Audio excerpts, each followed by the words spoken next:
룻기 3장은 나오미가 자신의 며느리 룻을 보아스와 결혼을 시키려고 하는 이야기예요. 자신의 며느리를 결혼시키는 것, 우리의 정서로는 이해가 안 되는 거잖아요. 연료로 살아야 되는데 결혼을 며느리를 시키려고 하니까. 율법을 아는 사람이라면 이 나오미의 행동에 대해서 이해를 할 수 있죠. 신명기 25장은 남편이 죽으면 여인은 다른 사람과 결혼을 못하게 했어요.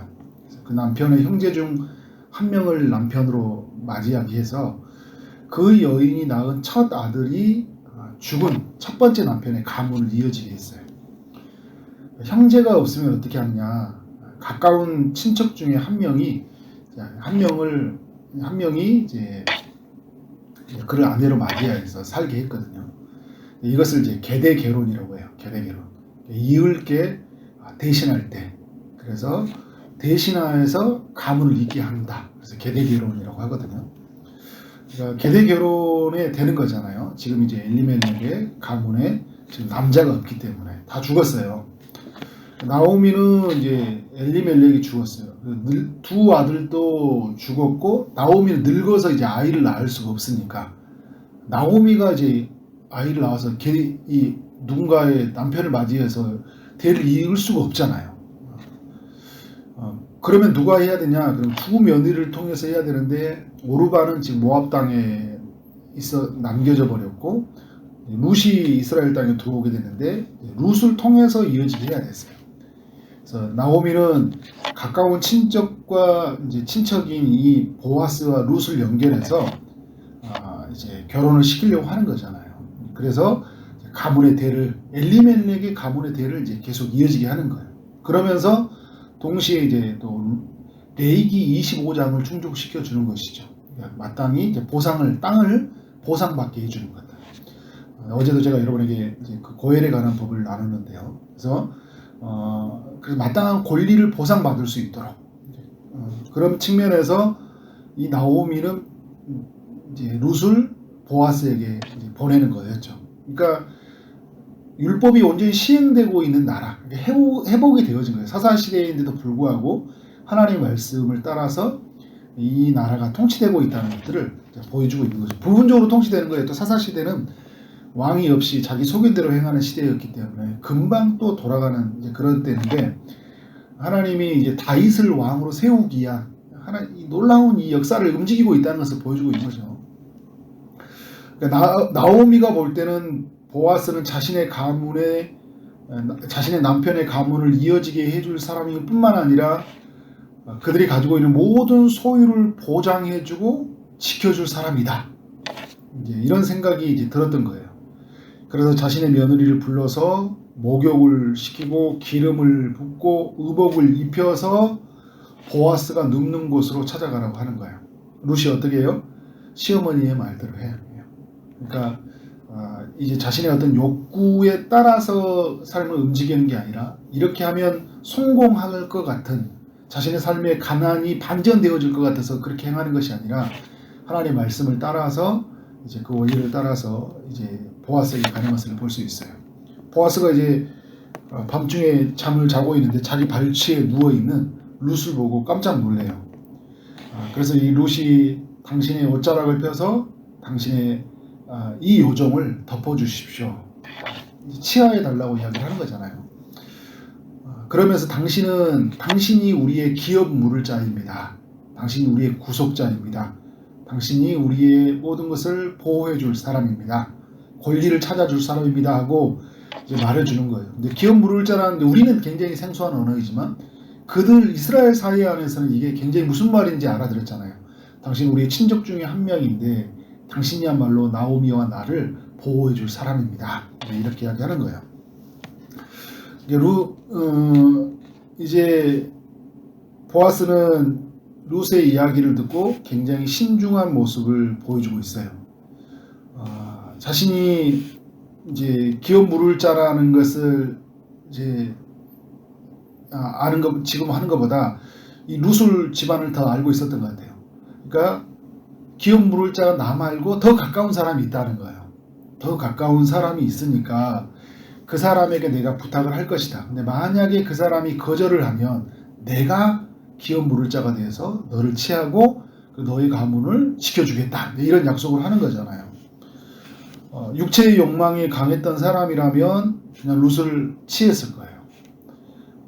그런데 그는 육체의 욕망을 따라 하지 않았고 자신의 생각에 앞서지 아니하고 신중하게 한 여인과 그 가문을 생각하면서 이제 그런 어떤 모습을 배려하는 모습들을 보여주고 있어요. 그러니까 이 보아스는 룻에 가지고 있었던 그 진심을 읽는 눈이 있었던 것 같아요.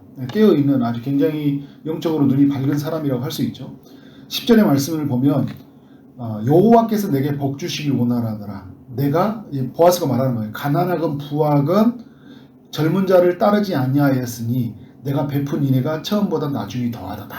그러니까 룻은 단순히 이렇게 뭔가 이게 돈 소유 때문에 움직이는 사람이 아니다. 그리고 자신의 욕구 때문에 움직이는 사람이 아니다. 젊은 자를 따르지 아니하였다는 것들. 그리고 그가 베푼 인애가 그 애가 어머니를 사랑하는 마음이 하나님의 뜻을 살아가고 싶은 그 사랑하는 마음이 처음보다 나중에 더했다는 것은 점점 더 하나님 중심적으로 되었다는 거예요. 점점 그의 뜻을 따라 살아온 여인의 모습을 본 거예요. 자기 발치 아래에 있는 여인 누운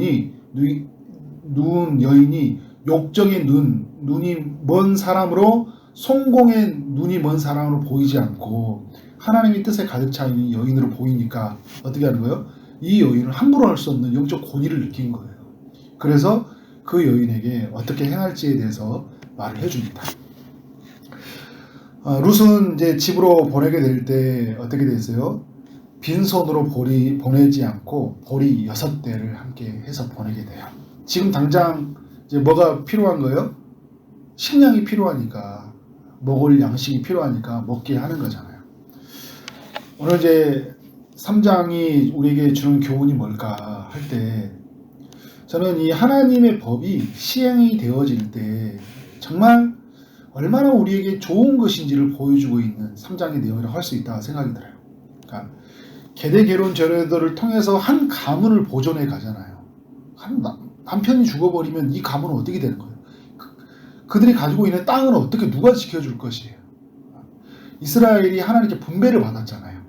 각 지파별로 분배를 받은 이 땅인데 남자가 없을 때 그리고 이제 이 가문은 이어질 수 없는 이것에 어떻게 해야 되냐 할 때 하나님이 이런 제도를 통해서 계대 결혼 제도, 그 다음에 고엘 제도와 같은 그런 것을 통해서 가난하고 힘없는 약자들을 보호해 가고 있다는 거예요. 그런 측면에서 하나님의 말씀이 너무나 중요한데 이 말씀을 지금 시행을 하고 있잖아요. 이스라엘 모두가 시행하지는 않았을 거예요. 근데 보아스가 그가 그 보아스라는 인물을 통해서 이 법이 어떻게 시행되고 있는지를 우리가 보여주고 있어요. 그래서 비천한 자가 살아갈 수 있는 세상을 만들어내는 거잖아요. 그러니까 남편의 죽음은 인생의 부도와 사망 신고와 다를 바 없는 그 시대의 삶이었어요. 그런데 이런 제도를 통해서 그런 연약한 자, 소외된 자를 살려내는 것을 볼 수 있는 거죠. 그러니까 우리가 하나님의 말씀이 온전히 시행이 되어지면요, 우리 주변에 가난한 사람이 없어요. 그러니까 초대교회도 사도행전도 보면 성령이 임해서 그들이 은혜를 받았을 때 소유를 따라 같이 나누게 되었을 때 가난한 자가 없었다고 그러잖아요. 왜 가난한 사람들이 없었겠어요? 실제적으로는 굉장히 있었겠잖아요. 그죠? 경제적인 어려움들을 겪었는데 없었던 건 뭐냐면 부한 자들이 하나님의 말씀의 원리를 따라 그들에게 나눠줬기 때문에. 그래서 여러분 우리가 이사야에서 말하는 은혜의 해라고 하잖아요.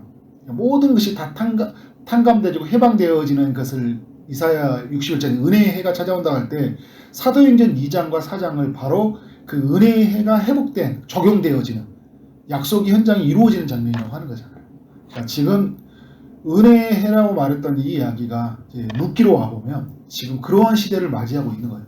어떻게 해요? 하나님의 말씀이 온전히 이루어졌을 때. 그러니까 우리 가운데 내가 말씀을 읽었다, 말씀을 내가 정말 매일마다 읽는다 할 때 그 읽는 게 중요한 게 아니라요. 말씀이 읽음으로 말미암아 적용되어지는 거잖아요.